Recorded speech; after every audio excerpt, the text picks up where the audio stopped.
Le point suivant, inscription de crédit d'investissement par anticipation du budget primitif tel que prévoit la loi. Thierry. Oui, c'est ce qui se fait dans toutes les collectivités locales, forcément.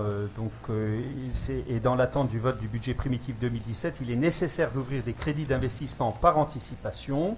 Donc, en conséquence, tout simplement, je vous demande d'assurer, et pour assurer la continuité des affaires courantes, il est proposé au Conseil de communauté de bien vouloir autoriser l'ouverture par anticipation des crédits nécessaires au remboursement des crédits long terme reconstituables ou crédits revolving à hauteur de 13 940 000 euros et des crédits d'investissement nécessaires à hauteur de 1 million d'euros, conformément au tableau qui vous est joint et que je ne détaille pas.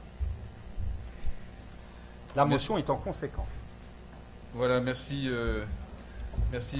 Thierry. Et tout ça, évidemment, est intégré dans le cadre de notre PPI que vous connaissez, qui comporte certes des projets structurants majeurs comme ceux que nous avons évoqués, mais aussi des sujets qui touchent le développement durable, par exemple le Saint-Quentin et autres. Donc voilà, je crois qu'il y a une vraie dynamique qui est engagée à travers ces investissements que nous, évidemment, dont nous débattrons au moment du DOB et ensuite du vote du budget. Donc une intervention de Belkir Belhaddad. Merci Monsieur le Président, chers collègues. J'avais prévu plutôt d'intervenir un petit peu plus tard sur le point 7 qui concerne notamment les transferts de compétences. Je dois vous quitter dans les quelques minutes qui viennent pour représenter donc c'est un cavalier Monsieur le maire Dominique Gros pour les J-30 du Mondial qu'on va avoir le plaisir d'accueillir très prochainement. Donc je voudrais profiter de ce point pour évoquer la partie investissement. La partie investissement concernant notamment le sport, qui ne fait pas l'objet d'une compétence particulière, comme vous le savez, mais qui pourrait faire l'objet aussi d'une intervention de manière dérogatoire. Ça a été dit tout à l'heure, l'économie, le tourisme, la culture et d'autres domaines sont des éléments d'attractivité de notre territoire, tout d'ailleurs comme le sport. J'en veux pour preuve l'investissement dans les grands équipements, et on peut que se réjouir du plan de financement qui a été finalisé pour la rénovation de la tribune sud. Les grands événements comme le mondial qu'on va accueillir du 12 au 19 janvier 2017, ou l'accompagnement des clubs de haut niveau ou sport professionnel à travers notamment les équipements comme Metz Handball ou l'FC Metz. Alors, comme vous le savez, je porte le fer sur notamment le désengagement des collectivités sur le sport professionnel, donc des engagements progressifs.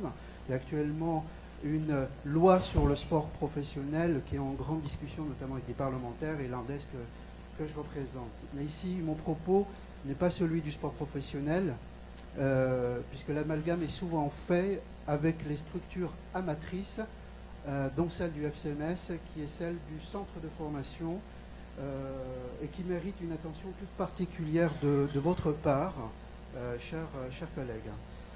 Rappelons d'abord, comme je le disais à l'instant, que c'est vraiment la partie amatrice.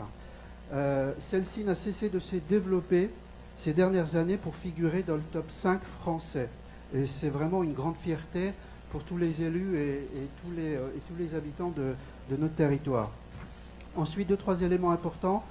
Les deux tiers des Mosellans et un certain nombre d'entre eux, des joueurs et joueuses, parce qu'on oublie très souvent qu'il y a un développement extrêmement fort de la section féminine jusqu'à l'équipe première en division 1, qui nécessite aussi de nombreux moyens, comme vous le savez.